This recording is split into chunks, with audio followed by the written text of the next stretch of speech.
Hey friends, Lulu here. Today we're going to get pumpkins ready to make pumpkin pie. So the first thing you need to do is get yourself a pumpkin that is, the best ones are pie pumpkins and they're small, but if you can't get a pie pumpkin, get just a small pumpkin.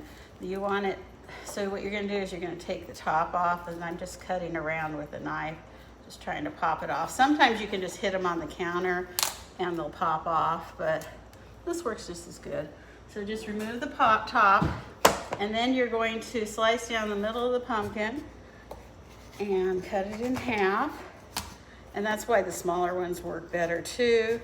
And make sure you have a sharp knife.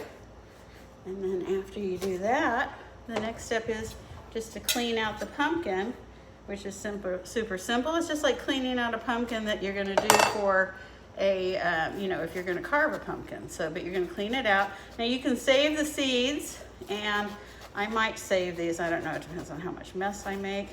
You're going to save the seeds and rinse them off and take them off of all the fibers, and we can roast them up, put some seasoning on them, and make pumpkin seeds. And I can do that in the air fryer. So just taking that out, I'm just going to take all the pumpkin pulp out. Now right now my oven is preheated to 300 degrees, and what you do is you pop them in the oven at 300 degrees.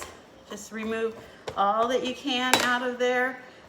Take as much of this fiber as you can and just stick them in the oven. So I'm just going to do that, and then so this one's ready. I have another two that I already did, and we're just going to pop those in the oven at 300 degrees.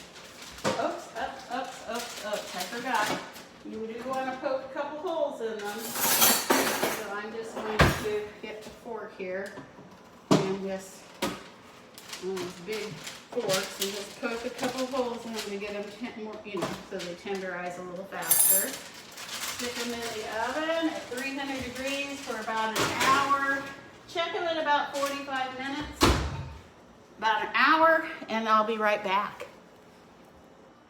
Okay friends, well, we've taken our pumpkins out of the oven, and this is the next step and really the final step before you use them to cook. Now, if you didn't clean the pumpkins out really well, and you have a little bit of that hairy inside still, if you're using a ricer, which I'm going to be using, you can just leave that in there. But if you don't have a ricer, which I'll show you what one is, just lightly scrape that out, because you'll put them in a food processor to puree them. So just scrape that lightly out. And again, I don't work really hard at removing them because I use a ricer, but it's just so simple. Just scrape the hairy things that were left in there, the fibers, because if you put it in a food processor, it might be a little stringy still. So it just scrapes right out real easy. So then the next step is I use a ricer. I've had this ricer since I was like 23 years old. I love it. It's just like that. So if you don't have one and you want to do things like this, or even to make mashed potatoes, get a ricer. It just fits on the bowl like this.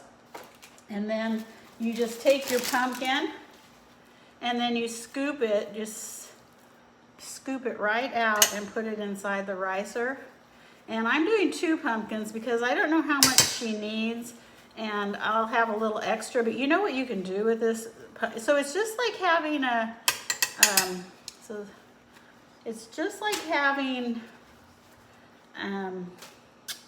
the canned pumpkin. You can use it in pancakes, and pumpkin soup. This makes the best pumpkin soup. But I was telling you, my daughter will not eat any other kind of pumpkin pies.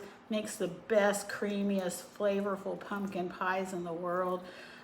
She won't eat anything, she might eat it out of being polite, but she prefers to eat the pumpkin from the pies that I make. Pumpkin bread. I make pumpkin bread, pumpkin pancakes, pumpkin cookies, pumpkin cake, pumpkin pies, I mean, you name it.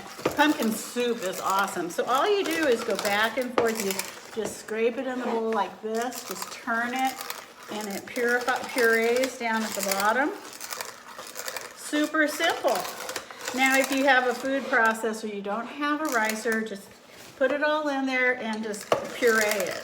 Don't mush it. You just want to puree it. And this is what you end up with after you do all the pumpkins. You end up with this pulp.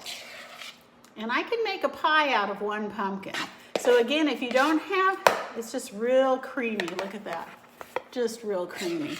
And so this is, you just substitute your, whatever your recipe has for pumpkin pie or pumpkin, whatever you're making, just substitute it with this. You don't need to add any more or less, and it's wonderful. So I hope you enjoyed this video, and let me know if you try it or if you've ever done it before, if you have any other secret tricks of the trade. But I'll just be mushing some pumpkins and get this over to her today so that she can give us our pumpkin cake. Our friend is gonna make us a pumpkin cake. What a great trade, huh? I traded pumpkin pulp for a beautiful cake that she's gonna make from scratch. I love you all. Come back and see some more things. We do crafting, we do discovering all different kinds of things, but I just want to share it with you, and I hope you like this. Give it a try. Bye-bye.